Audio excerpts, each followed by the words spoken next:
Ramarao, good evening. Very good evening Venkatesh. ఈ social media postings, అరెస్టులకు సంబంధించి హైకోర్టులో వేసిన పిల్ కానీ, ఆ పిల్ మీద కోర్టు చేసిన స్ట్రైట్ కామెంట్స్ మీద కానీ అప్డేట్స్ ఏంటి?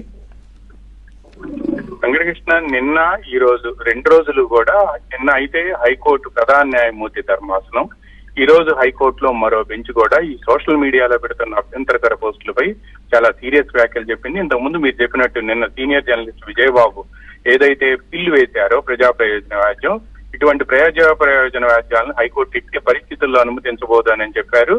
పైగా మీరు పెట్టే ఈ అసభ్యకర పోస్టులకి అవతల వాళ్ళు ఇబ్బంది పడితే వాటి మీద పెట్టిన కేసులను తీసేయమని మీరు అసలు ఎలా అడుగుతారు? పైగా ఈ అటువంటి కేసులు ఏదైనా ఉంటే, అక్రమంగా కేసులు పెట్టారు అంటే మీరు క్వాష్ పిటిషన్ వేసుకోండి, అసలు ఇక్కడికి రావద్దు అని చెప్పారు. నెంబర్ 2, నిన్న ఒక కీలకమైన కామెంట్ చీఫ్ జస్టిస్ ధర్మాసనం చేసింది. అదేంటంటే, కరోనా సమయంలో జడ్జిల మీద మీరు కామెంట్లు చేసి జడ్జిలందరినీ ఒక గదిలో పెట్టి కరోనా పేషెంట్లను లోపలికి వదలాలని మీరు చేసిన వ్యాఖ్యల గురించి మీరు ఏం చెప్తారు? మేము కూడా బాధితులమేనని చెప్పి హైకోర్టు ధర్మాసనం ప్రశ్నించడమే కాకుండా, అభ్యంతరకర పోస్టులు పెడితే తప్పనిసరిగా పోలీసులు కేసులు పెట్టాల్సిందే, చట్ట ప్రకారం శిక్షించాల్సిందే అని స్పష్టం చేయటమే కాకుండా, ఇటువంటి బిల్స్ ని ఎట్టి పరిస్థితుల్లో యాక్సెప్ట్ చేయబోము, దీనికి సంబంధించి మేము ఆర్డర్ కూడా ఇస్తామని స్పష్టం చేశారు. ఇక ఈ రోజు అయితే పవన్ కళ్యాణ్ ఆయన కుటుంబ సభ్యులను అత్యంత నీచంగా పోస్టులు పెట్టిన ఒక వ్యక్తిపై సత్య నీరజ్ నాయుడు అని విశాఖపట్నానికి చెందిన ఆయనపై తిరుపతిలో కేసు నమోదైంది. ఈ కేసులో అతన్ని అరెస్ట్ చేసేందుకు పోలీసులు ప్రయత్నిస్తున్నారని, అరెస్ట్ నుంచి రక్షణ కల్పించాలి అని చెప్పి ఈ రోజు హైకోర్టులో ఆయన పిటిషన్ వేశారు. ఈ పిటిషన్ పై ఆయన తరపు న్యాయవాది స్పందిస్తూ అరెస్ట్ నుంచి రక్షణ కల్పించాలని, దీన్ని అత్యవసరంగా విచారణ చేపట్టాలి అని కూడా హైకోర్టులో ఆయన అభ్యర్థించారు. అయితే హైకోర్టు ఈ సందర్భంగా తీవ్రమైన వ్యాఖ్యలు చేసింది. ఎదుటి వాళ్ళని హత్య చేసే విధంగా పోస్టులు పెడితే మిమ్మల్ని ఎందుకు అరెస్ట్ చేయరు, ఎందుకు ఊరుకుంటారు పోలీసులు, అసలు మీ మీద కేసులు ఎందుకు నమోదు చేయరు అని ప్రశ్నించడమే కాకుండా, ఇటువంటి అత్యవసర విచారణలు, ఇటువంటి పిటిషన్ల విషయంలో ఎట్టి పరిస్థితుల్లో జరపబోము అని చెప్పారు.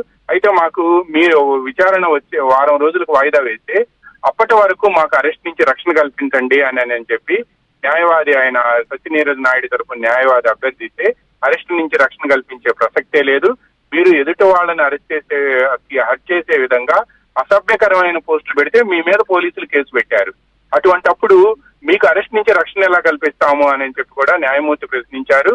అంటే హైకోర్టు గత 2 రోజుల నుంచి కూడా ఈ అసభ్యకర పోస్టులు ఏవైతే పెడుతున్నారో వైసీపీ సోషల్ మీడియా సైకోలు, వీటి మీద చాలా సీరియస్ గా ఉంది. పైగా ఇటువంటి కేసుల్లో పోలీసులు కేసులు పెట్టవద్దని, ఎట్టి పరిస్థితుల్లో మేము బ్లాంకెట్ ఆర్డర్స్ ఇవ్వబోము అని ఆంధ్రప్రదేశ్ హైకోర్టులో అత్యున్నత ధర్మాసనం ప్రధాన న్యాయమూర్తి ధర్మాసనం వెంకటకృష్ణ గారు, అటువంటి ధర్మాసనం ప్రధాన న్యాయమూర్తి ధర్మాసనం ఈ కేసుల విషయంలో బ్లాంకెట్ ఆర్డర్ ఆంధ్రప్రదేశ్ హైకోర్టు నుంచి మీకు రాదు అని చెప్పి స్పష్టంగా నిన్న బిల్లును డిస్పోజ్ చేసే సమయంలో వ్యాఖ్యానించింది. దీంతో ఈ బిల్లుపై హైకోర్టు చేసిన వ్యాఖ్యలు ఇప్పుడు పోలీసులు తీసుకుంటున్న చర్యలను బలోపేతం చేసినట్టయింది.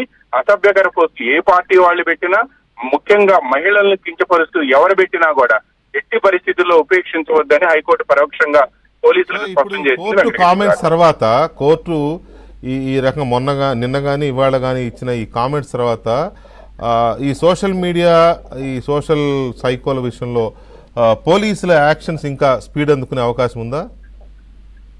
100%. మీరు చెప్పింది 100% కరెక్ట్. పోలీసులు నిన్న హైకోర్టు ఏదైతే ప్రధాన న్యాయమూర్తి ధర్మాసనం వ్యాఖ్యలు చేసిందో, ఆ వ్యాఖ్యలు చేసిన తర్వాత ఆంధ్రప్రదేశ్ పోలీసులు చాలా స్పీడ్ పెంచారు. నిన్న సాయంత్రం ఇదే విషయానికి సంబంధించి ముఖ్యమంత్రి చంద్రబాబు నాయుడు వద్ద శాసనసభలో ఉన్న ఆయన ఛాంబర్ లో డీజీపీ ద్వారకా తిరుమలరావుతో పాటు ఇంటెలిజెన్స్ చీఫ్ లడ్డా, ఇతర పోలీస్ అధికారులు కూడా భేటీ అయ్యారు. ఇక స్పీడ్ పెంచాలి అని చెప్పడమే కాకుండా ముఖ్యమంత్రి కూడా ఒక విషయాన్ని స్పష్టంగా చెప్పారు. మీరు మహిళల్ని కించపరిచే విధంగా పోస్టులు పెట్టిన వాళ్ళని ఎట్టి పరిస్థితుల్లో వదలవద్దు, నెంబర్ 1. నెంబర్ 2, మీరు మాజీ సీఎం జగన్ ఆయన అనుచరులు పెట్టిన పోస్టులకు సంబంధించి వర్రా రవీంద్రారెడ్డి ఇచ్చిన కన్ఫెషన్ స్టేట్మెంట్ లో ఉండే 42 మందికి వెంటనే నోటీసులు ఇవ్వాలి అని చెప్పి కూడా పోలీస్ యంత్రాంగం నిర్ణయించడమే కాకుండా, ఆయన ఇచ్చిన కన్ఫెషన్ స్టేట్మెంట్ లో ఉండే ఏదైతే ఫేస్బుక్ ఐడీలు ఉన్నాయో, తప్పుడు ఐడీలు ఉండి కొంతమంది పోస్టులు క్రియేట్ చేశారు, వాళ్ళను కూడా కనుగొని గత రాత్రి వాళ్ళకు కూడా నోటీసులు ఇచ్చారు. ఈ రోజు ఉదయం నుంచి ఇప్పటి వరకు అంటే సాయంత్రం 5 గంటల వరకు దాదాపుగా ఇందులో 16 మందిని నోటీసులు ఇచ్చి పిలిపించడమే కాకుండా సీరియస్ గా కించపరుస్తూ పోస్టులు పెట్టిన వాళ్ళు ఎవరైతే ఉన్నారో వాళ్ళందరినీ కూడా అరెస్ట్ చేయాలని పోలీసులు నిర్ణయించారు.